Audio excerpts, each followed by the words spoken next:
La música ha sigut sempre un refugi per a ella. Molts l'anomenen la Rosalia valenciana. Experimenta amb el cant d'estil valencià i la seva tasca és essencial per a conservar i immortalitzar este gènere tradicional.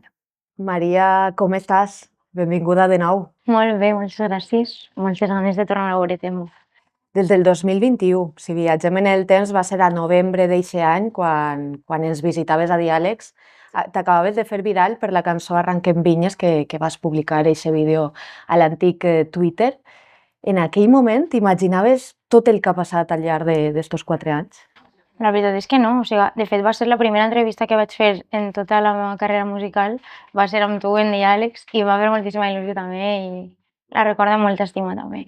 I han passat tantíssimes coses que sent com si haguera passat moltíssim de temps, que realment ha passat molt de temps, però sent com si han passat molt de temps, moltes coses, molts anys. S'han obert, entenc que moltes portes, no? Des d'aquell dia fins ara.